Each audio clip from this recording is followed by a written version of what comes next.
You ever seen Alex Van Halen's $8,000 piece of wood?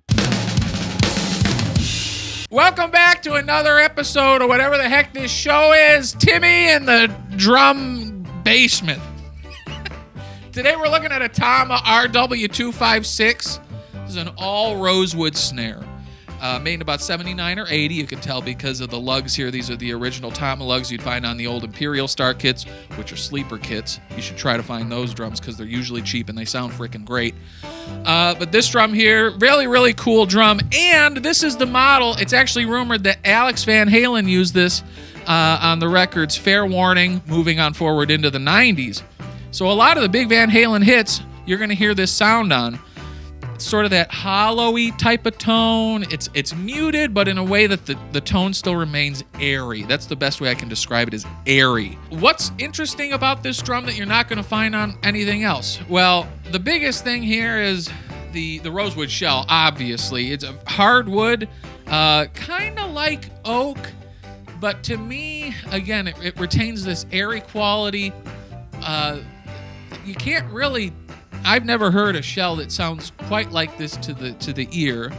But what is shared with other vintage drums out there is this sort of extended wire system. So the wires go over and across the shell and across the head, past the head. So it's a little different than the way, typically on a drum, the snares just sit on the head. They don't go past the head. They sit right on it. I don't like systems like this. Ludwig had the super sensitive. There was I forget what the name was, but Slingerland had one. Sonar famously had a lot of those, and so did Pearl extended wire systems. They're a pain in the butt to me. It's more stuff that you got to contend with. If you need parts, it's more parts that you got to buy instead of just replacing a throw off. You got to replace some gates and all sorts of other stuff, and you got to get everything set up just right for these snares to sit on here, which is, in my opinion, it's not fun. It takes away from the actual drumming. Is just trying to take care of something like this, but helps create this unique tone that you get out of the drum. This drum also has die-cast hoops on here, which are much heavier than what I prefer. Die-cast it's heavy, it's straight up. Typically, it's made out of zinc. Sometimes you'll get other materials, but zinc is usually the main newer type that you're going to find. It's like Gretsch really did that die-cast hoop thing. I don't know. It creates a tone, but for me, triple flange hoops are way easier to tune with. They produce a tone to me that's more musical, that sounds, in my head, more like a drum. So I tend to prefer triple flange hoops. But again, it's these die-cast hoops that help produce that tone that Alex Van Halen loved, the tone that is signature to this particular drum. And because of that tone and because of that lineage of this sort of rumor that Alex played it, they're worth a ton of money. I said in the beginning of the video, this is an $8,000 piece of wood. Now, I don't know that this particular one's worth $8,000, but there's one on eBay as of now that the dude's asking $8,000 for. The reissues, they did a 40th anniversary reissue, I believe, that streeted at about $900. These a few years ago were only selling for about $1,250, $1,500. But it looks like now they're regularly, these drums, this particular drum, the 6.5-inch depth model, is selling for like $2,200 or more. Crazy to think that a plied drum is selling for that much. But hey, you know what? That's life. Welcome. So I'm going to play this in a metal context to kind of give you an idea of, what it sounds like, how you get that Alex Van Halen type of tone. And then I'm going to show you what it doesn't sound like, or I guess what it sounds like in not a metal context, because this is a pretty versatile drum sound-wise.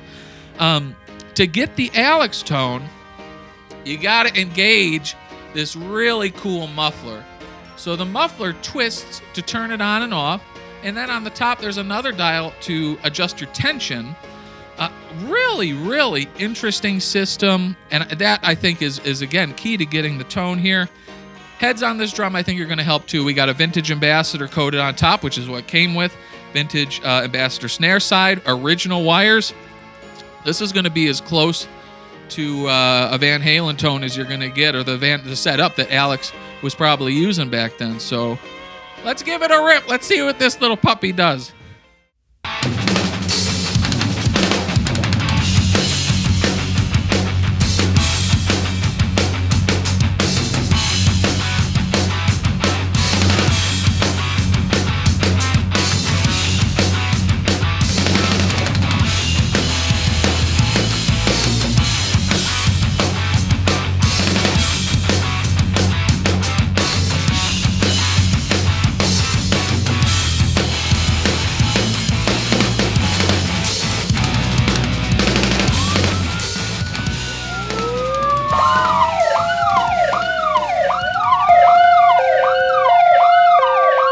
I mean, that muted tone is super cool. Undeniably cool. Is it something I would use every day? No. But if you're playing jazz, I could really see that being a usable tone. And honestly, this could be a really useful orchestral drum too, because of how dry you can make this drum sound. Now, when you open it up, you can get some rock tones out of it. You can get some more modern, universally usable tones out of this drum. So I'm going to show you what that sounds like now, and you can judge for yourself. Let me know what you think. I think it's a cool drum. Would I own one personally? No, I can't afford something like this, and B, it's it takes a special person to care for something like this and to make sure that it will work for another, how old are we now? We're talking another 45, 50 years. But you know what? I'm really happy that we got to take a peek at it today, because when else are you going to get an opportunity to hear a drum like this?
This is not a bad sounding drum. I think this is a pretty good sounding little drum here.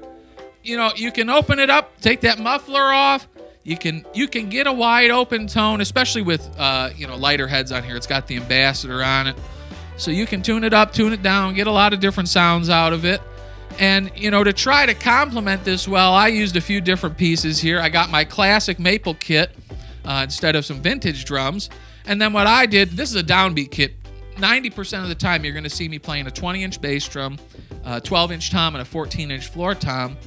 But because I switched out the UV2 heads on top, and I have Reissue 7s on the bottom, switched those out for the Evans Onyx, top and bottom, and it makes these little toms sound big, so I can get that sort of big rock, hard rock, heavy metal type of tone out of itty-bitty drums. Cymbals, again, Turkish cymbals. These things are really, really neat. 15-inch Millennium hats, 20-inch Brilliant Meta Crash, 22-inch Millennium Ride, and this time I'm using a 24-inch super light and warbly sort of dry cymbal. It's a 24, the big boy.